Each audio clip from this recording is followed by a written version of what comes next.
And before we get started with the class, I just want to welcome Women's League International President Debbie Kaner-Goldich, who's so excited to be in our class today and learn with our guest rabbi. Debbie, you want to say anything?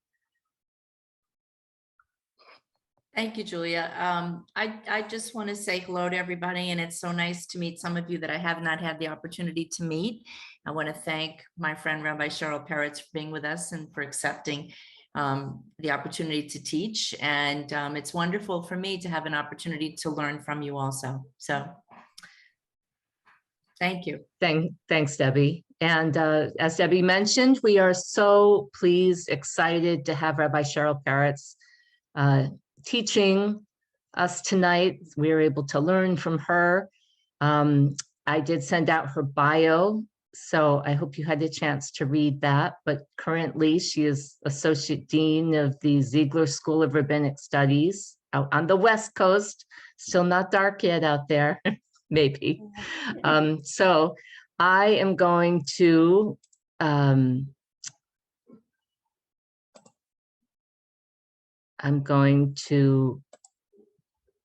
start our, why didn't it start? There we go. Start with our prayer and let the rabbi start us off with that. And I will turn it over to you, Rabbi. Thank you. It's wonderful to see you all. We'll join together. You can stand mute, but you can say it aloud in your house. Baruch atah Adonai Eloheinu melech haolam asher kitshanu b'mitzvotav v'tzivanu la'asok b'divrei Torah. Praise are you, Adonai, our God, ruler of the universe, whose commandments add holiness to our life, and who gives us the commandment to study the words of Torah. And we all can say amen to that one. And I have to say that's the most beautiful slide of the bracha I've ever seen. So thank you for that. I didn't create it, but it is beautiful. Yes. So I'm delighted to be here with all of you, and thank you for the opportunity. I hope that in the next hour and a little bit of time, hour and 15 minutes or so, we're going to really have a dialogue together, because we can learn best from each other. I don't want to just lecture at you. But our topic tonight is mitzvot, and the bracha we just said, right? Right, that God commanded us to the mitzvot. And as we kind of get ourselves into the session, I just want you to take a moment, and in the chat, I want you to just fill in the blank or write whatever you think. Like when we say mitzvot, it evokes for you what? A thought, a feeling, a question. Just write in the chat what comes to mind, like first when you hear we're going to talk about mitzvot.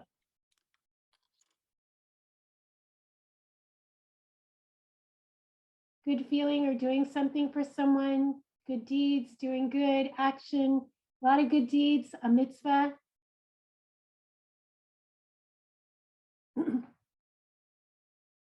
Obligation, pathway to God, doing good deeds, going to good things,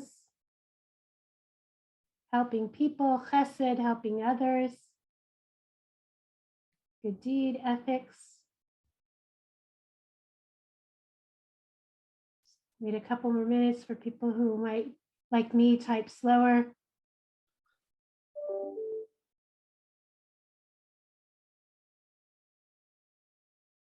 Good deeds, kindness, doing the honorable thing.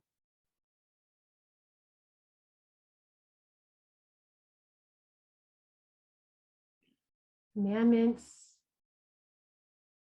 Before today, I would have a question. A good feeling, an action.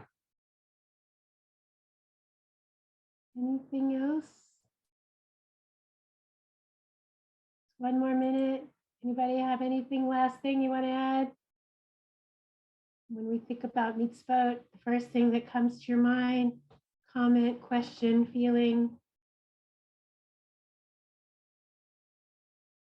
Okay, I think we, there, empathy. I like a good feeling, so Sharon says, yeah. So we heard a lot of good feeling. If you look through them, if you want to scroll through them, you'll see there's a lot of good feelings, doing good, and good deeds. And yet at the same time, we know that the word mitzvah actually means what? Somebody unmute yourself and tell us what the word mitzvah means. Commandment. Commandment, right? The root of the word mitzvah or mitzvot is siva, which means commandment. And I want us to, during this time we have together to think about how it is we move from this idea of action and commandment and deeds to that good feeling of doing them, right? Because not most of the mitzvot don't come along with the sense that you're automatically going to have a good feeling or feel like you're doing good. They come along with a statement to do them. So what I'd like us to do, if we can, is I know that in the handout you have, and I'm going to put it up on the screen also, that there is a long list of mitzvot. And here's the real truth. If you may or may not know this, but the curriculum says that I'm supposed to ask you to place a mark next to each one of these that you're doing. But I can't actually do that because I don't actually believe in like a checklist and being the mitzvah police for you. But I want you to look down this list, and I'll move down in a minute so you can look at them. And I want you to just tell me what you notice about the things you find on this list. Now, the thing about sharing my screen is I can't actually see most of you while I'm doing that. So I'm going to ask you, if you can, to just maybe unmute yourself and then remute yourself if you have something you want to say. But if you look down this list, what do you notice about the things that are on this list? They're all actions. Okay, so say what you mean by they're all options. Actions, Actions. they're all Got it. actions, all Got it. active verbs. They're all active verbs. They're all involving you to do something. Great, thank you, Arlene. I actually thought you said they're all options. No, action. They're all actions, thank you. What else do you notice? They're all alphabetical. Are they? Yeah. Oh yeah, on this list they are alphabetical. That's great. From A to Z. Yeah, I saw Marlene and I think I saw Anne also. Well, I saw the 10 commandments in there, not listed or numbered, and it appeared in making the second list of categorizing them that there were more between the human beings in those, in my interpretation and estimation, than there were between people and God. Excellent. Okay, so I heard several things, Marlene, in what you said. The first is that some of the 10 commandments are listed in here, and that there's some mitzvot that are between God, humans and God, and some that are between humans and humans. By the way, that's also true of the 10 commandments, though the rabbis would tell us that by engaging in those mitzvot between humans and humans, we're also engaging with God. But definitely on the surface, it looks like some are direct actions we do between us and God, and some that are between us and each other. And did I see your hand? No. Yes? No? Anybody else? Observations? I mean, I see them as obligations. I mean, we have an obligation to do these things, not just for others, but for ourselves. And the way we feel toward doing them, depending on what they are, we feel good about doing them. Some of them we feel burdened by doing them. No, you can raise it. Great. Thank you, Linda. Yes, that they are all obligations we have. I think I saw Sabina and Anita. Hi. Some actually, I think, overlap Ah, in the category. Overlapped, could have gone into both categories when I actually thought about it. You know, between people and God, and then between human beings. Some of them I thought were both HNGs. Yeah, yeah, that they might not be so clear Right. to categorize. Good point. Any other comments? It's, I think connection Sheila. between ourselves, the community, Jewish and otherwise, and God. And from this, it's like a lifetime cycle. You know, this goes beyond the B'nai Mitzvah. For sure. It's definitely beyond the B'nai Mitzvah. Yeah. And I saw Sheila's hand. Yeah, well, most of them are telling us what to do in a positive way. Then you have a couple of verbs such as refrain or stop that are telling us what not to do. Good. Okay. So Marion, I see your hand. Just let me say one comment to what Sheila just said, because that's a really important thing about the mitzvot, right? That there are mitzvot aseh, there are mitzvot that are commandments to do something, and there are also mitzvot lo ta'aseh. There's the negative commandments that you shall refrain from doing something or not. And in fact, there are the two categories, obviously make up the 613 mitzvot. But we'll talk more about that in a few minutes. So we'll come back to that. So thank you. And then before we just move on, yeah, Marion, hi. I think the list is a reflection on how we are supposed to live as committed Jews and to how to use our Judaism in ways to benefit other people as well as ourselves. Great, great. Any other last comments before I stop sharing? No? Oh yeah, go ahead. Sabina and Anita have another comment. Go ahead, Sabina and Anita.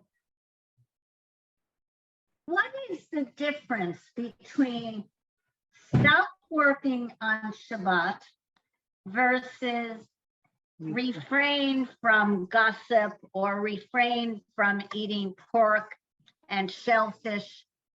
So it's the word refrain and stop. It's not a thing. Well, it could have been written as you shall refrain from working on Shabbat. Those are both. It could have been written. It could have been Okay. written. This is Thank not you. the list from the Torah, but and remember, this list is not exhaustive of all of the mitzvot. It's representative of some of them. And I'm always amazed, whenever you try to list the mitzvot, there's different ways of counting to the 613 if you've ever tried. So this is just a list of some of them. But I'm going to stop sharing for a minute because what I want us to talk about, if I can get there, there we go. All right. What I want us to talk about for a few moments is what does it mean to talk about obligation?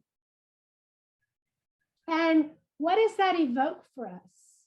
So I'm going to ask you to use the chat again, just because we're a big group and I know on my screen I can see all of you, but I don't know if you can see each other if you've got your Zoom set up for 25 faces or 49 faces with the technology. But I'd love for you in the Zoom to just tell me what obligation means to you. And or if you want to expand that, to what do you feel obligation in the world?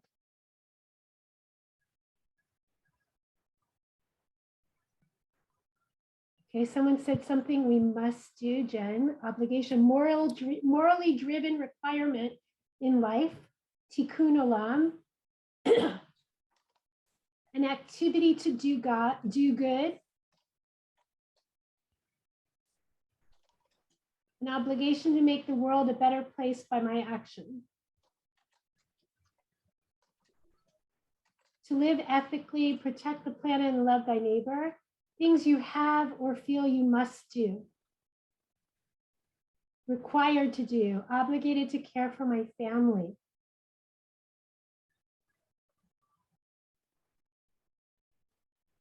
Wait another couple minutes. I know some people are still typing. My family. Serve God's will.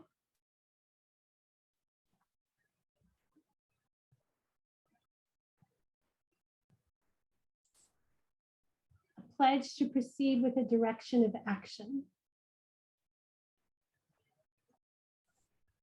to do things we should do, become closer to God.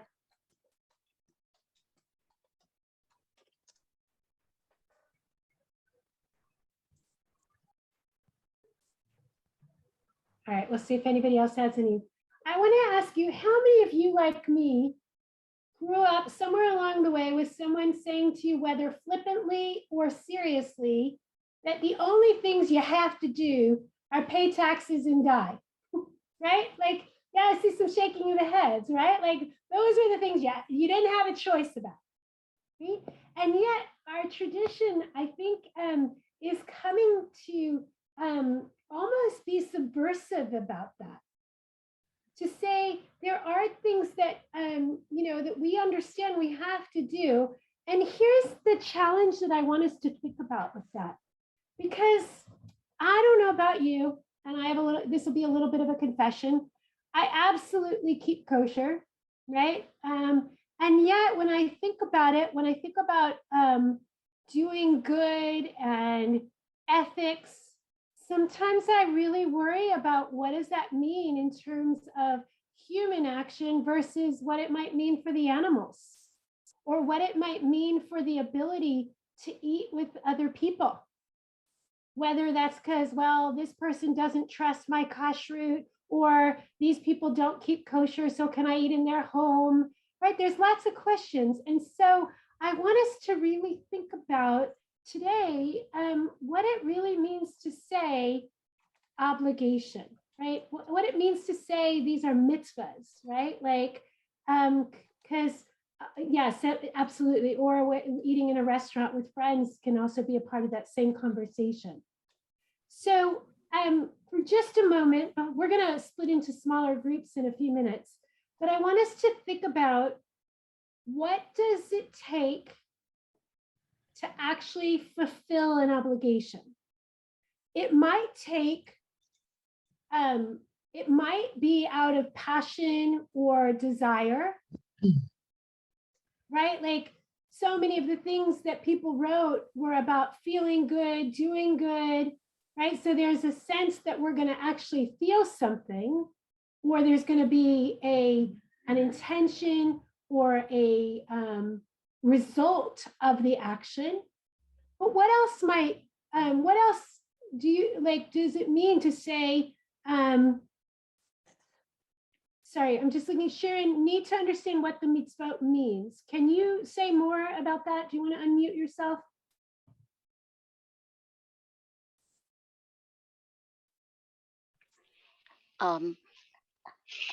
How can I do it if I don't understand what it was meant to do? Okay, so one thing is, right, I got to understand what I'm doing in order, or why I'm doing it in order. And yet, what does the Torah tell us that we all collectively said after Sinai?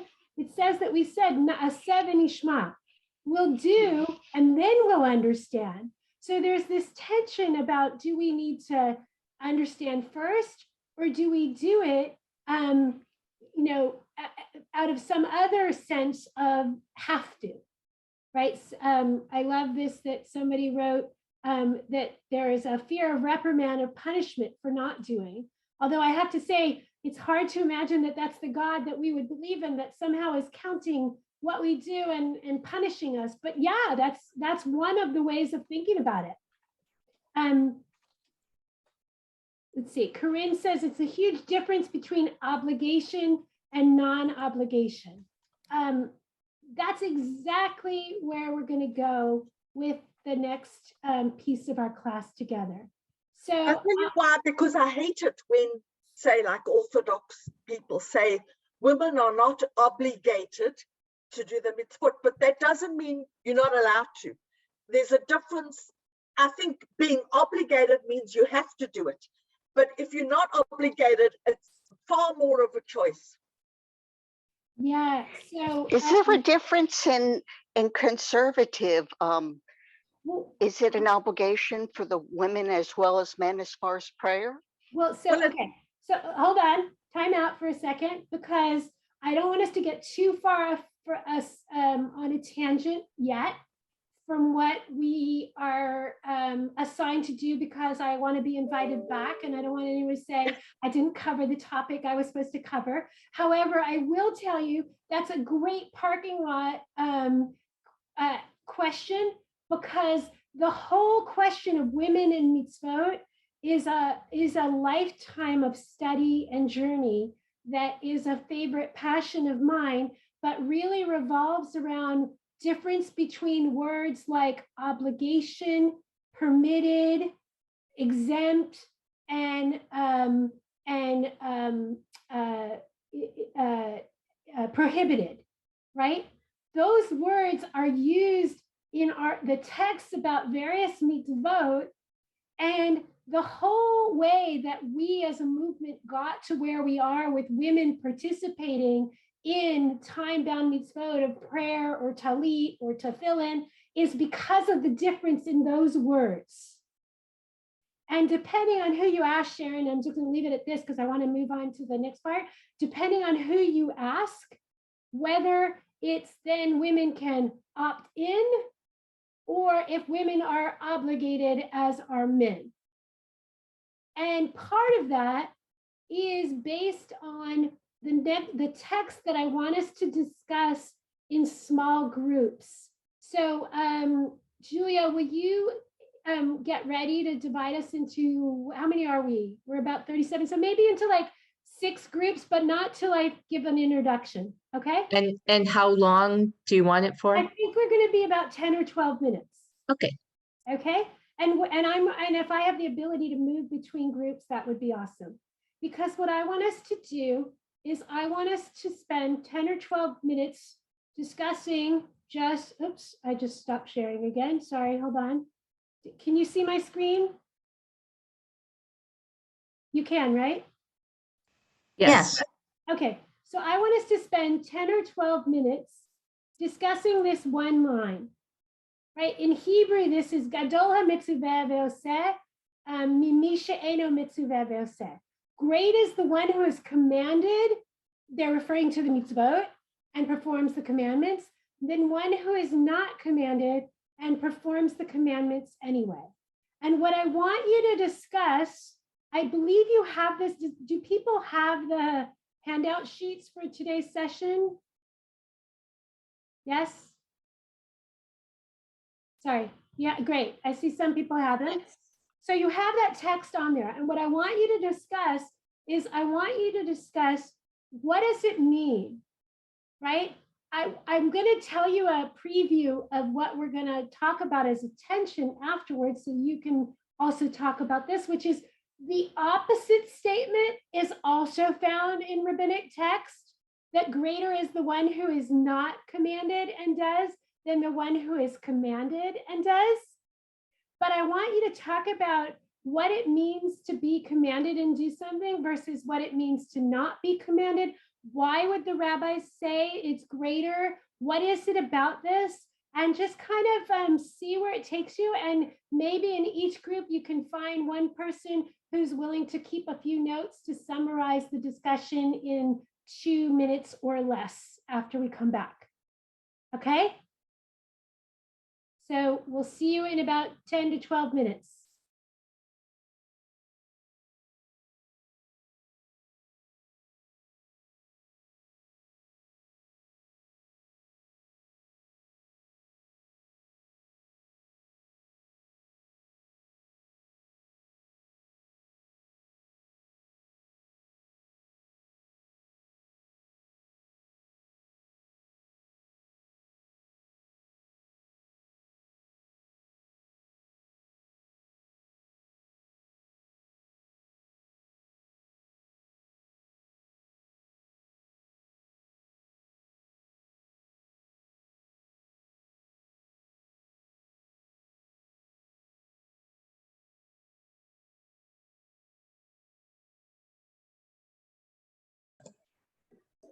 I said,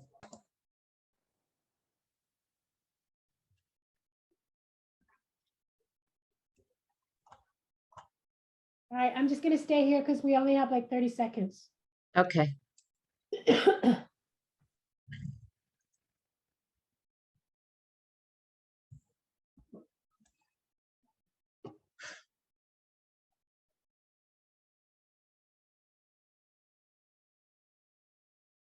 Another minute. Okay.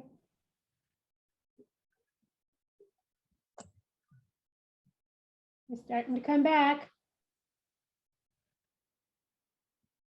Welcome back, everybody.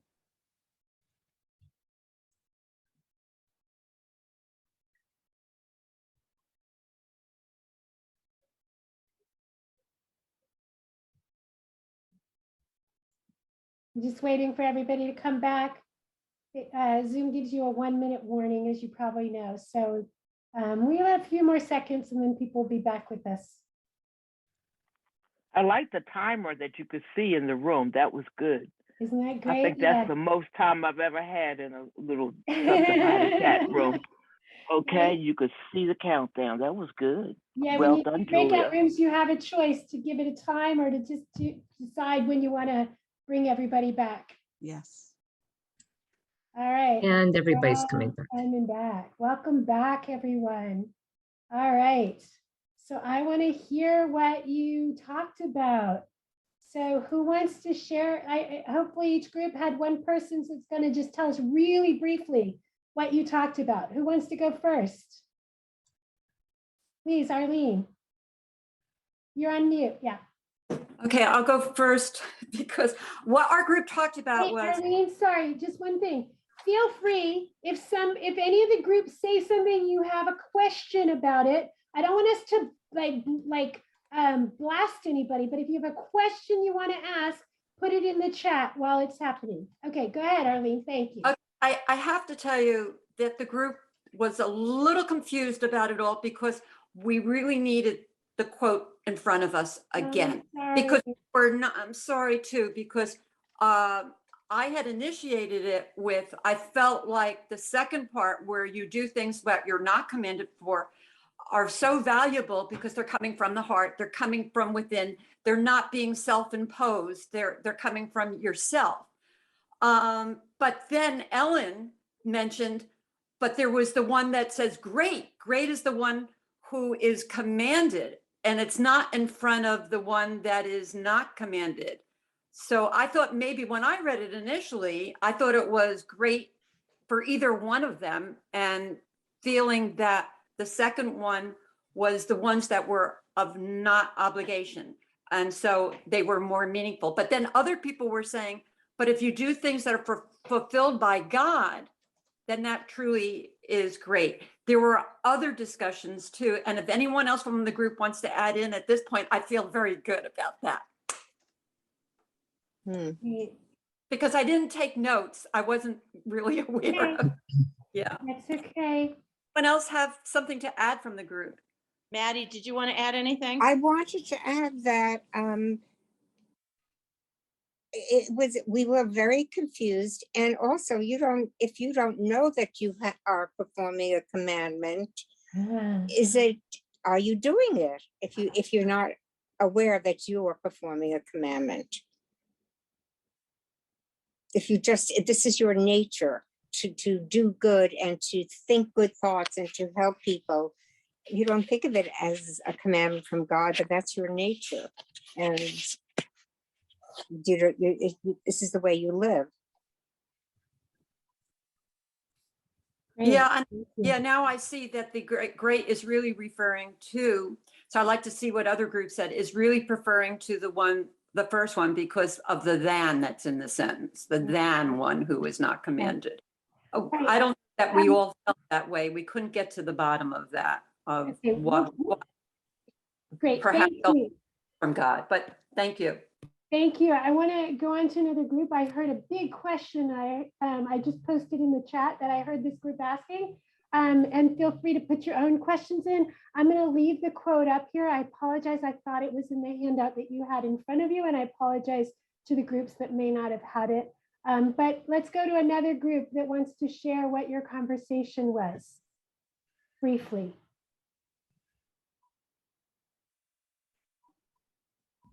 Anyone? Denise. Thank you.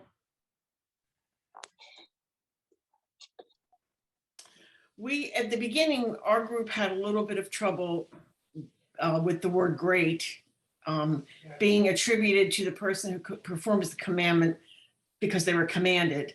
But then I forget who, one of the other girls said, and you have to, it's like you're taking it on faith, like, okay, I'm going to do this because I trust you, and I trust that you're telling me to do the right thing, kind of like when Abraham was ready to sacrifice Isaac. I'm sure he didn't want to do it, but God told him to do it and he trusted him. So I guess that's what makes him great. But it still is it was hard for all of us to say that it's greater than the person who does it because they're not just because they want to. That's kind of the part, like Eileen said, it was counterintuitive to what you think of when you think of a mitzvah. Great, great. Thank you. Anyone from that group want to add anything? Yeah, one of the things we talked about was that words matter so much in these writings.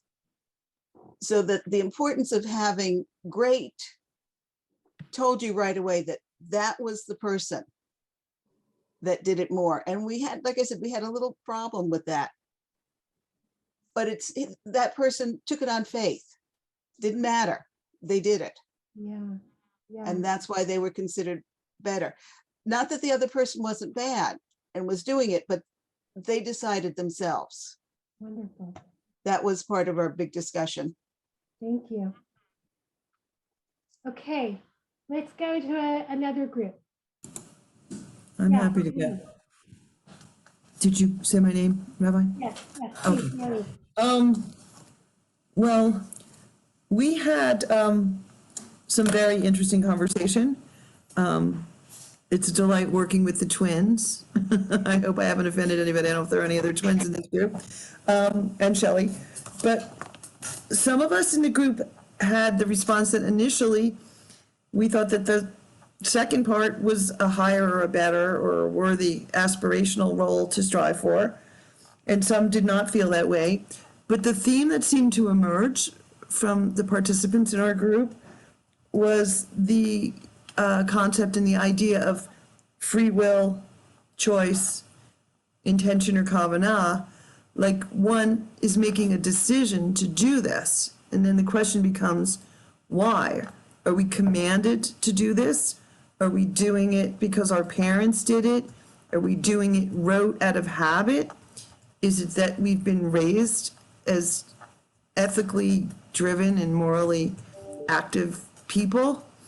Do we want to do it? Do we want doing it from our heart, by choice, from within?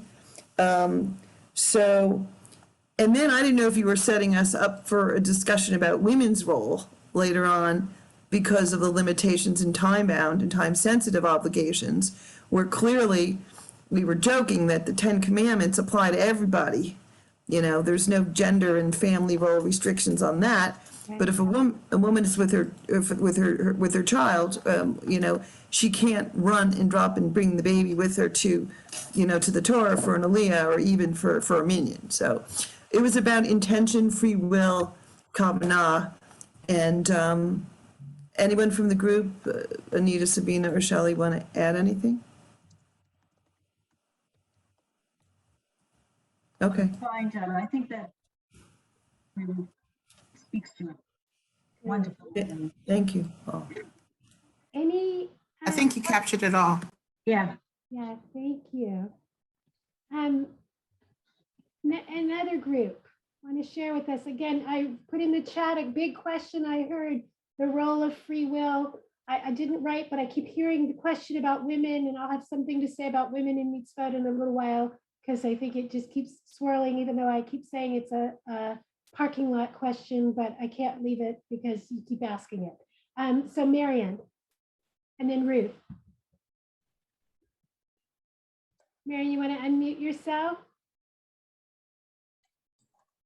There we go. In our group, we talked about choice, and then as egalitarian Jews, are we as women obligated to put on tefillin and talit? Because that was a question that came up. So is that commanded and we perform it? And also about someone who said that they try to go to the daily minyan because they want to make sure that there is a minyan at their shul. Is that an obligation, or is that you're performing an obligation anyway? And a lot of things were choice as well in the world that we live in. We have a lot more choice than people did years ago. Just thinking, is there anything else? The word respect came up, and I don't know, Anne, you can fill in if there was anything else. That was pretty much. I think it was kind of centering a lot on choice. They were, choosing to do these things. So, I don't know that we got to as much of the paragraph as possible. But it, a good discussion on, what you feel your choice is. And we talked a little bit, like we said, about egalitarian. So now women, if men are obligated to do certain mitzvot, wouldn't women be obligated to do those mitzvot because we are egalitarian and we're equal? So that was one thing that was brought up and we talked about. So I think Marianne got the rest of it all real good. Thank you. Great. And I just want to tell you that if you didn't stay on topic of every word of the paragraph, then you are following the steps of great rabbis for 2,000 years. Because if you look at the Talmud, it is the greatest example of never staying on topic and going from one discussion to the other. So you're doing just fine to have picked up on one piece and stayed with it. So don't feel guilty. I think I saw somebody before. Yes, go ahead, Ruth. Unmute me. Oh. Okay. My mother wanted us bat mitzvah. That was by nature. The fact is that we went to an Orthodox synagogue and the rabbi told her no, because girls were not bat mitzvah. So the rabbi who went to attended an Orthodox synagogue, and my mother commanded it, but my mother wanted us bat mitzvah, which was not commanded. Okay, so again, we're starting to see some examples of how this might play out. I want to hear from, I think there's two more groups maybe that we haven't heard from, and then we're going to bring it back to the bigger picture of mitzvot. Ruth, I think you were next. Okay. We discussed that the commandments that didn't we're obligated but non-Jews aren't, and that how they have changed things like the kashrut laws and stuff like that. And we also discussed about whether women are obligated to do the talit and tefillin, because in those days obviously it wasn't.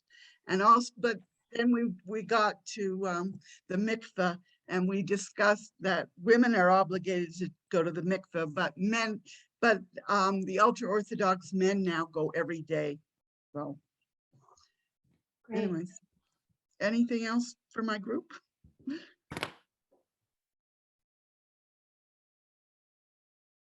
All right, is there one more group? Yeah, Sandy.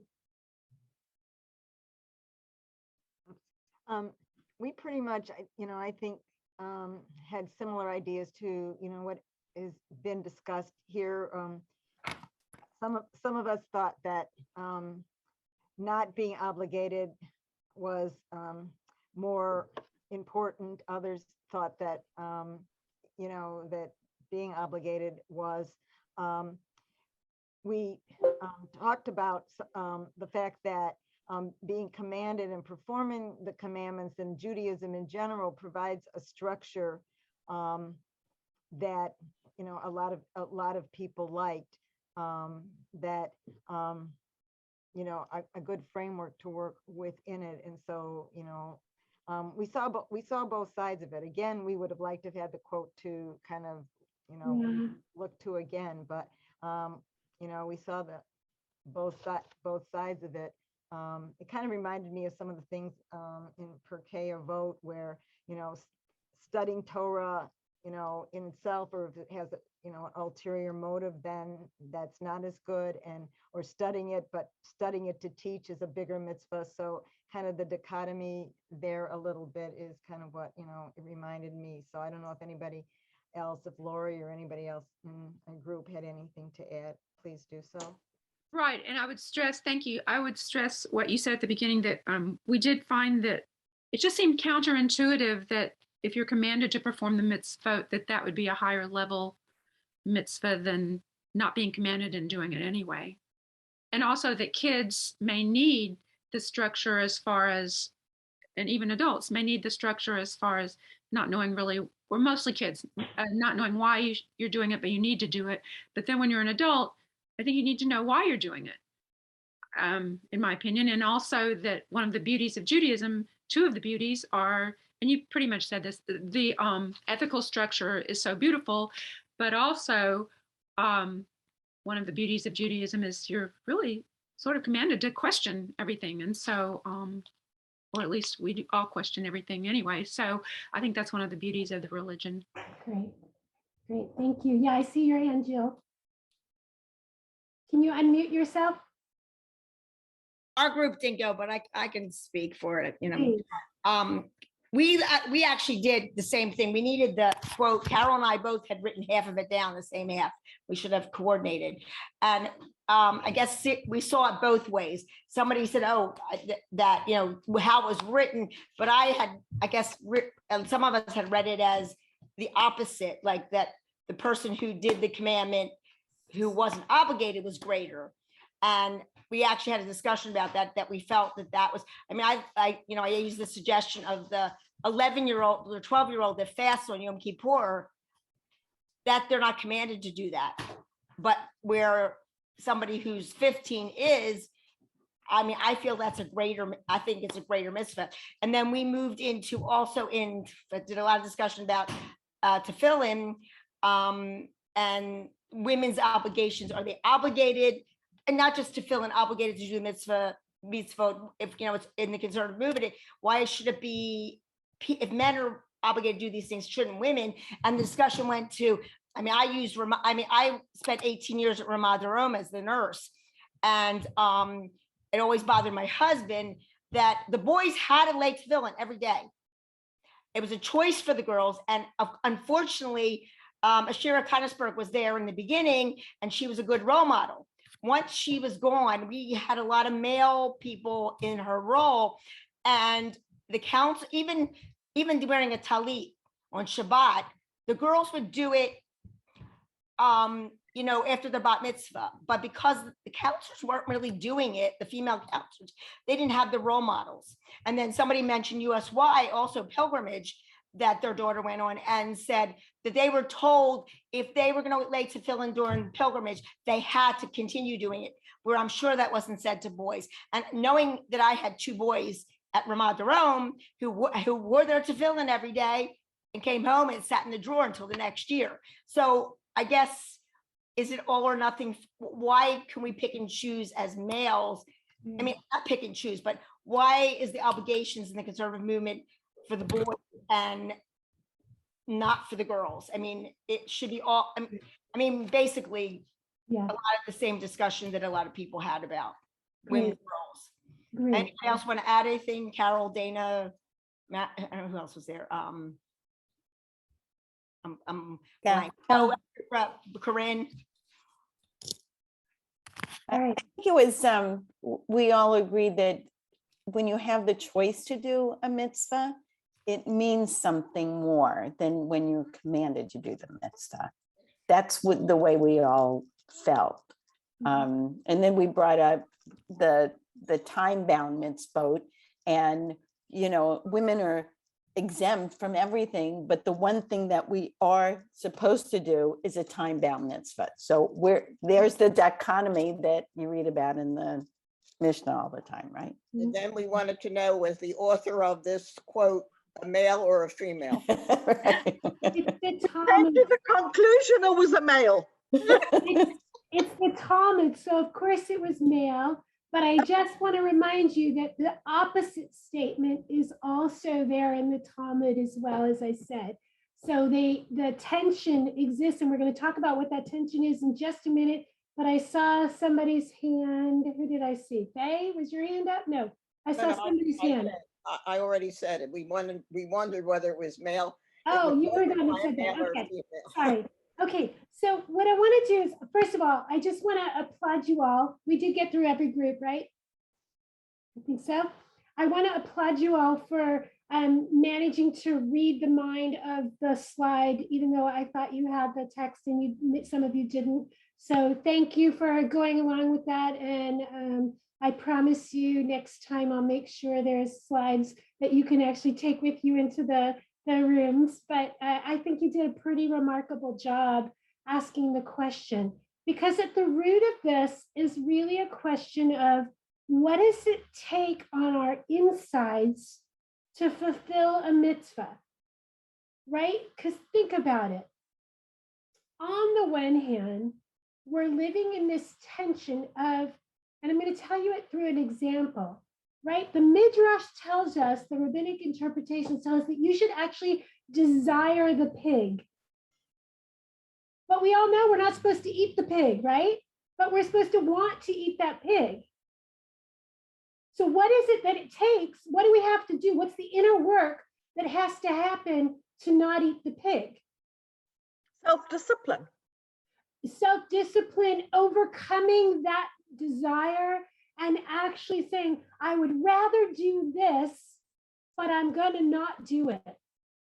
Right? I would rather go to the mall on Shabbat, but because it's a mitzvah to, refrain from spending money and refrain from work, mastery of the world, I don't go to the mall on Shabbat. That's one side, right? On the other side, if I'm doing a mitzvah because I really want to, what does that say? Like there's something inside of me that is trying to connect closer to God, that I really want to just do this and give of myself. Now, here's the real truth about this and why I think it's intention. They're not always so different. This is set up as a dichotomy, but it's not always, the opposite. But the rabbis are really wrestling with this idea of, is it better to have to overcome our desires and still act in the ways God has asked us to, or that we understand through people that God has asked us to? Or is it better to give of the heart and to give all that we can? Right? And I think the answer is yes and yes. I don't think it was ever intended to really be a conversation of it's always one or always the other, but I think they're really inviting us into this thinking about what does it mean to actually fulfill mitzvot. What does it require of us? It requires self-discipline. It requires overcoming things, right? So just think in your own life for a minute, maybe in your Jewish life, maybe in your own just world. Think about something you do because you have to, right? One of the groups was talking about this and it made me think about taking out the trash. I hate taking out the trash. I don't know why. I just hate it. It's not that hard, but it's just a pain in the butt. But you can't not take the trash out unless you want to eventually have to call in the exterminators. Right? So we take out the trash because we have to. But on the other hand, I love giving things to people I care about. So if I, provide food or I provide shelter, those are also mitzvot that I'm doing, but I'm doing them because it brings me joy to help someone else. Those are both and I think that the tension, that's the tension we're living in. I want to stop and just hear your comments or questions, either unmuting or in the chat. What if you took out your neighbor's trash? And you're doing both, right? That's great. But that's the tension, right? Because if I hate taking out the trash, but if I took my neighbor's trash out, I would be both overcoming my own desires and doing it because I really want to. So thank you, Eileen. I love that. A double mitzvah. How far do you go in a mitzvah? If you're asked to help somebody and you give them all the information, are you required to continue to on with that, or are you supposed to leave it with that person to finish what you've told them to do? Well, that's a really good question, but I think that what I hear you talking about is not how far are you supposed to go with the mitzvah, but how far are you, what's your obligation to help someone else perform a mitzvah. Exactly. Right? But the beauty of our tradition is that there are always limits. Like we don't like, we're not extremists. So when you were talking, Marianne, what I was thinking about is the laws of tzedakah. We're supposed to help someone and even help them, giving 10% of our own, helping them to at the level they're used to, but we're also supposed to help them learn how to help themselves. That's right. Sure. So that we're not keeping them reliant on someone helping them. No. Right? So that's a great example of where there's a limit. Likewise, we don't live in an aesthetic all the time. There are religions that are about aesthetics. Like our tradition says we go back into it 100 times a day through brachot, for example. Right? So this idea of living in both the obligation and the need to overcome and the desire to want to serve is very much a part of our tradition and very much what it means to be a religious Jew. Other comments, questions? That teaching is based on Maimonides, loosely on Maimonides' ladder of giving, which is exactly what I was saying. The highest level of giving is to help someone help themselves, because then they can go help someone else. So a person that's an enabler, because they're doing everything for the other person, is really not doing a mitzvah for that person. Well, they may have started out doing a mitzvah, right? But it could end up being, problematic. By the way, this is also why our tradition says that a person who is receiving tzedakah from others also has an obligation to give tzedakah.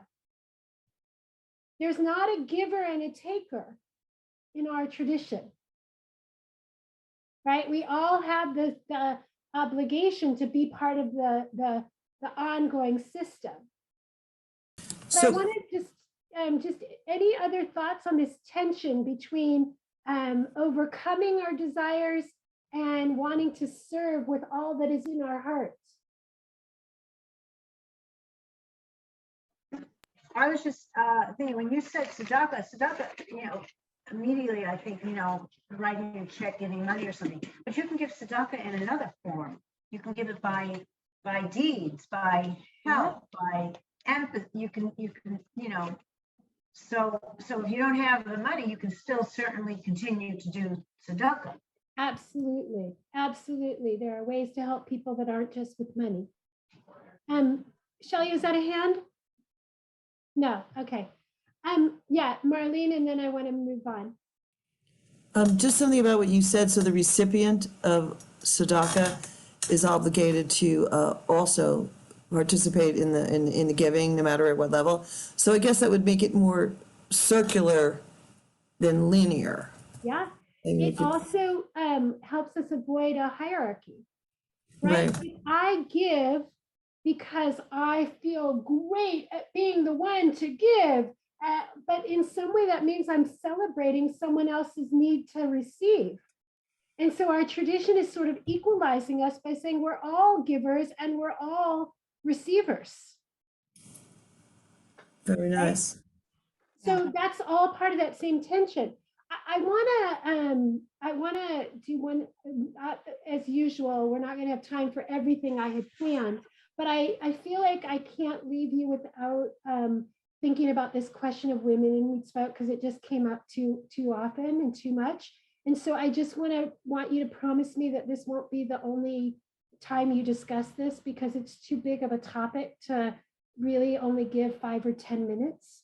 But I want to just say that the whole question of women in mitzvot is in some ways a part of the same conversation, right? So as many of you know, in the earlier tradition, in the time of the Talmud, the rabbis understood women to be exempt from time-bound mitzvot. Mitzvot ascribed to a particular time, which mean prayer, talit, tefillin, right? And part of what they used as a basis for that was exactly the text that we just read, that greater is the one who is commanded and does than the one who is not, because they have to overcome the urge to not want to do it. Now, in our movement, the ability to come to a place of women participating in the mitzvot was not simply saying, oh, women can do it if they want or if they don't. That's not a fair way of doing it, because that's then saying mitzvot are about picking and choosing, right? But the original author of the Shuvah, the rabbinic responsa, looked into those 4 words I talked about: obligation, permissive, allowed, and prohibited, and said, if you look at the text on these, most of them talked about women being exempt. The word exempt means you don't have to, but it doesn't mean you're not allowed to. And so then what Rabbi Roth, who's the one who wrote this, said is that women can take upon themselves the system of time-bound mitzvot, and from then on, they are obligated, as are men. So here's where it comes back to this tension of the discussion that we've been having. And I'll use myself as an example, right? So when I decided to become a rabbi, one of the biggest sticking points for me was I didn't wear tefillin. I did wear talit already, but I didn't wear tefillin. And a lot of it had to do with it feeling very foreign and very male. And yet I knew of exactly what Rabbi Roth had said. And so over time, what happened is I said to myself, and I still believe this, like, I don't actually, when I put on tefillin each morning, actually, to be honest, amongst us women, I find it a little uncomfortable, right? It falls off, it messes up my hair. I mean, I'm being really honest, it's like hard to wear it. Sometimes it detracts me from prayer. And yet it's become such a symbol for me that mitzvot aren't just what I want or what I feel like doing or what feels good, but about this relationship of duty and symbiotic opportunity to give, that it's actually the symbol of that exact thing for me, that mitzvot aren't whatever my personal choice is. Mitzvot aren't whatever I feel like doing today, but mitzvot are actually about how we articulate the relationship with God and manifest it through our Jewish understanding, right? So now it's a regular part of my practice, and the very discomfort in some way has become the meaning, if that makes sense, right? Yeah, Sheila. Now, in what you're saying and in other things that I see, women will read a Torah or have the Aliyah, and is the correct can you use both words? They're obligated and sometimes they're expected. You see a woman doing something one time, and then, at least in my synagogue, they're sort of expected to do it. Yeah. Because they can do it. They show Right. that they are able to do it. Right. And, I imagine every one of us can think of something in our life where we, in theory, do it because we really love to. And then on certain days, it's just really hard, but we do it anyway. Getting up to take your kids to school, or making dinner for more than you, or, being Women's League president, right? Like, there's all kinds of things that we do that we, in bigger picture, we know we're doing for good reason. And we feel, and some days it feels like we just have to get through it, right?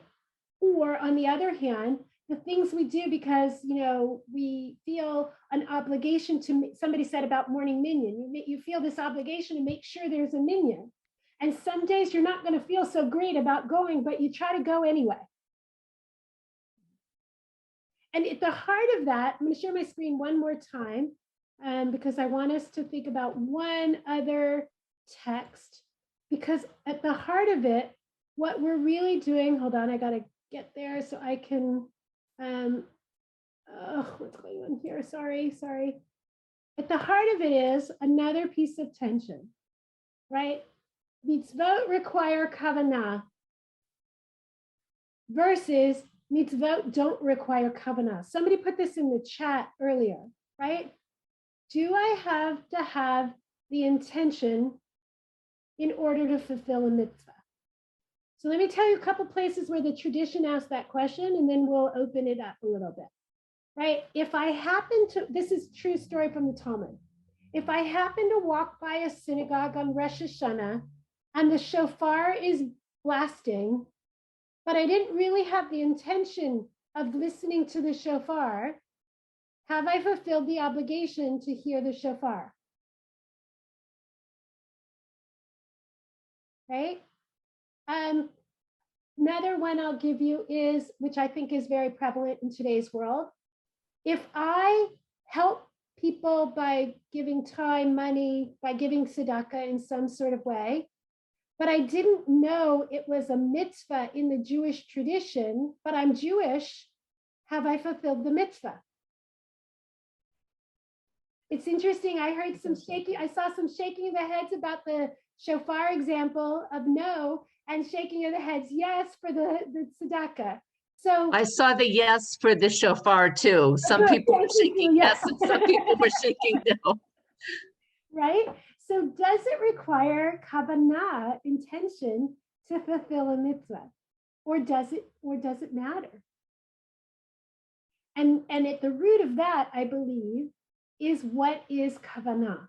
And I want to leave you with the understanding, and then we have time for maybe one or two comments or questions. I want to leave you with the understanding that kavanah can mean different things. We're used to, how many of you have heard the word kavanah before? Almost all of you, right? We're used to thinking of kavanah as some sort of deep-rooted spiritual connection or meaning, right? But kavanah literally means intention.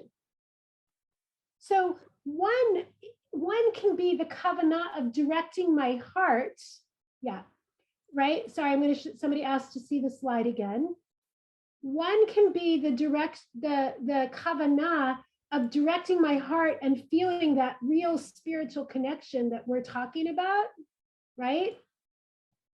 Or another can be, my kavanah can just be to say, I fulfilled that mitzvah. I did the act. I read the Shema versus I felt the Shema. You following me? Mm-hmm. Everybody hear the difference? Right? Rambam actually says there's 4 types of kavanah, right? There, especially around the reading of the Shema. There's the just doing it, and that in itself is kavanah. There's like the deep rooted, and then in between there's like reading the words to actually just understand what the words are saying. because they're in Hebrew. So you're reading them to try to understand, but not necessarily like to evoke that major feeling of connection. So and that could follow through with mitzvot in general, right? So this idea of what is, do mitzvot require kavanah, to me, opens us up to, well, before I can answer that, I got to understand what I mean by kavanah, right? And yeah, Shelley, go ahead. It just came to my mind, just the thought of like for a man that wants to become Jewish, if he was circumcised before, he still has to come and have what, a Brit Dam, even though he was circumcised before, but that was not the intention of the circumcision. And so now that he needs to do this, he needs to go through another procedure, symbolically doing the circumcision for the purpose of this. That just came to my mind. Yeah, because circumcision is not Brit Milah, right? Circumcision is a part of Brit Milah, but Brit Milah is the forging of the covenantal relationship on which we say a bracha of the covenant, and is symbolizes through the act of ritual circumcision. Right. By the way, the opposite of that is true too. That's why when nowadays it's become really common to do a celebration of a new baby girl in our communities, and often involves a ritual, sometimes a wrapping of the talit or something that symbolizes the covenantal relationship, because we're not going to do mutilation on the baby girl, right? So absolutely, that's a great example. Any other last comments or questions? I think there was an interesting comment in the chat that if you do something once, do you then have to continue doing it because you've done it? Yeah, it's a good question. There too, the rabbis have like a little bit of a tension. Like, at what point does something become a pattern? And once you did it, now, I think that's not the only statement. Like, there's a rabbinic concept called chazaka, which means using strength or power. That when you do something twice, actually, they say it becomes, and that to me is when it's symbolic of what's your intention. If I do it once to say, I'm just going to try it, I think that's a little bit of dabbling and a little bit of experimentation. But I know the difference when I'm moving from I'm just trying to I'm doing. And once I'm doing, then it is like part of what I'm supposed to do. Right? So I would, if somebody here came to me and said, I'm thinking about trying to serve Shabbat, not spend money, I would say, okay, try it for one Shabbat, right? Now, I hope, of course, I'm a rabbi after all, I hope that it will be meaningful for you and that you'll want to do it a second time. But I don't think that God, and I am certainly not judging you if after that one time you say, I'm not ready, or I can't do that now. And I don't think the tradition is judging you in that way either. So what I want to leave you with, we didn't get time to really do, but in the lesson plan that you all have from the program, they asked us to look at the Shema. And so the next time that you're looking at the Shema and the V'ahavta, which is so presently talking about the mitzvot and passing them on, I want you to make sure you take notice of the way in which the Shema tells us that the fulfillment of mitzvot, the fulfillment of Torah, is a whole body experience.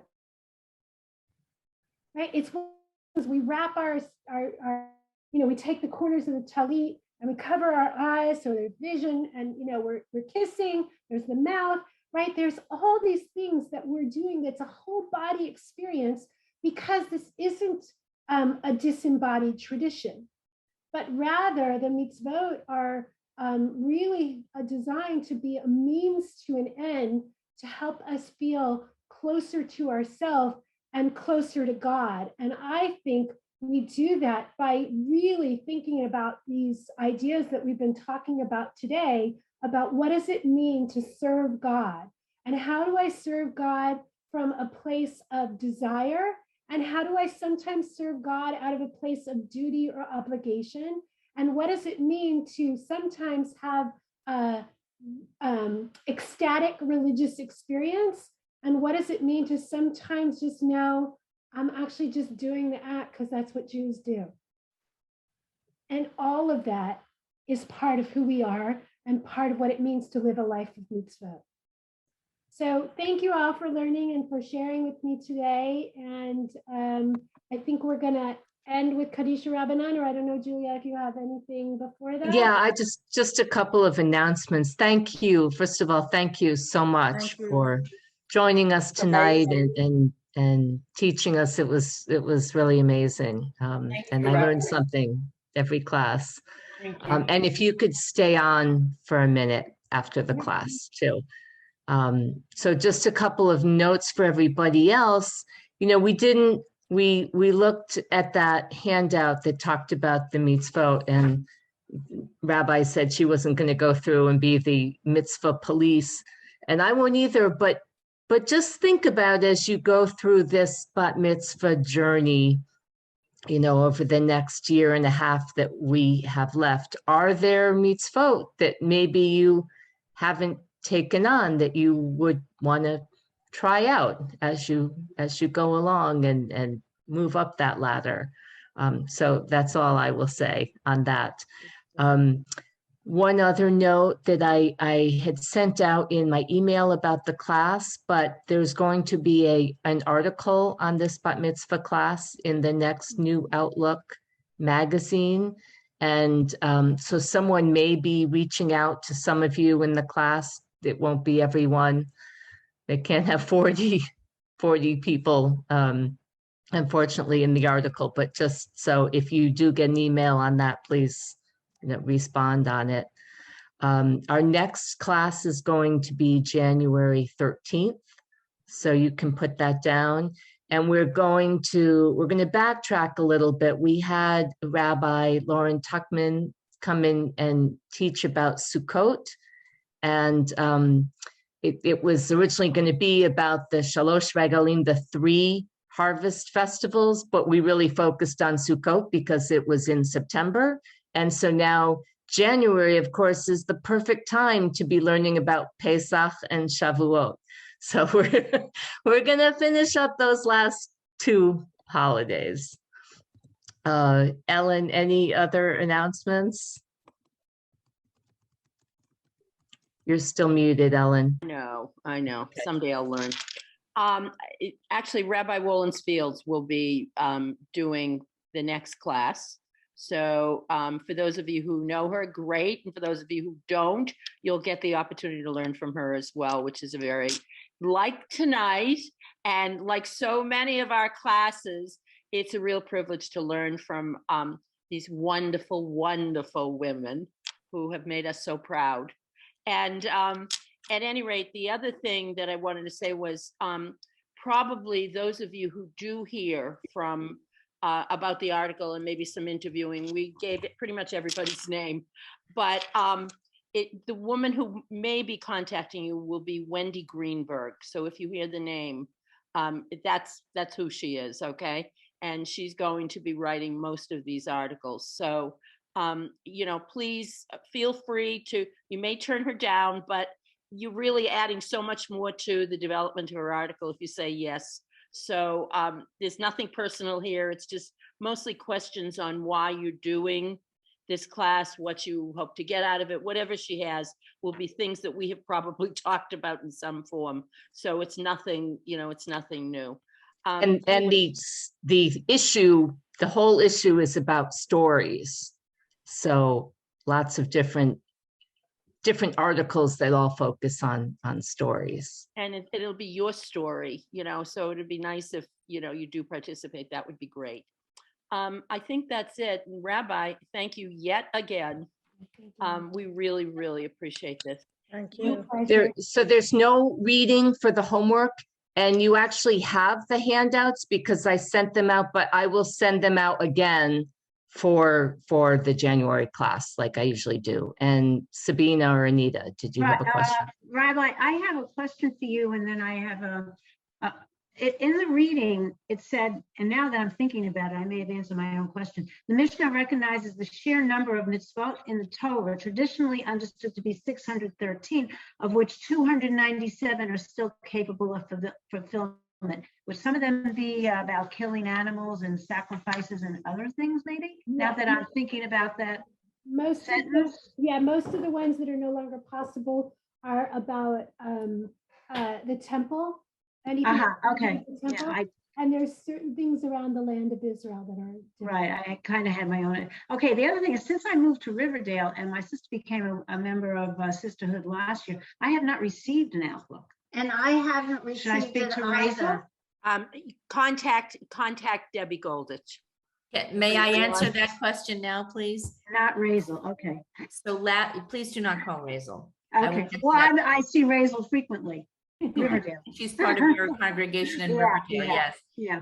There was no Outlook magazine during last year, which is why you did not receive it. Okay. And we had staff that retired and left, and we've hired a new editor of the magazine. It is, as Ellen said, Wendy Greenberg. You will hear from her. She's the new editor of our Outlook magazine. And that just happened this past summer. So we're working on it. And that's why you didn't get one, because there wasn't one. Okay. And now I will start our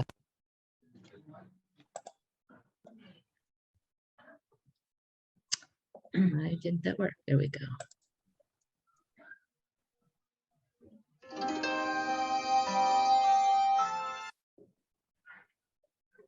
So I should expect to get one.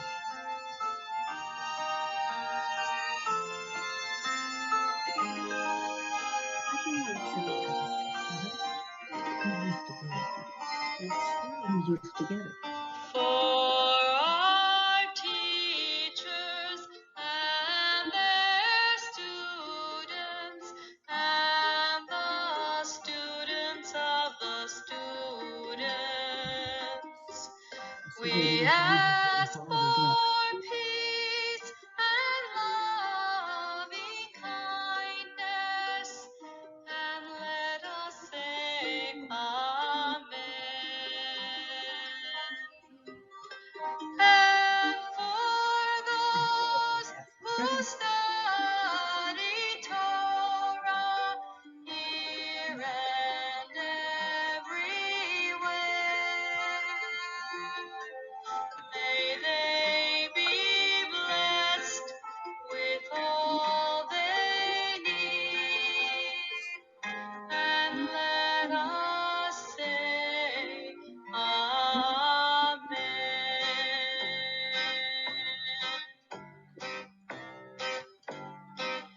We ask for peace and loving kindness, and let us say amen. We ask for peace and loving kindness, and let us say amen. We ask for peace and loving kindness, and let us say amen. We ask for peace and loving kindness, and let us say amen. We ask for peace and loving kindness, and let us say amen. We ask for peace and loving kindness, and let us say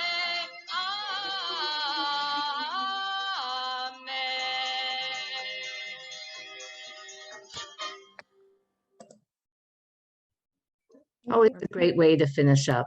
Beautiful. Thank you so much, everyone. Shabbat Shalom. Happy secular New Year until our next class. Shabbat Shalom, everybody.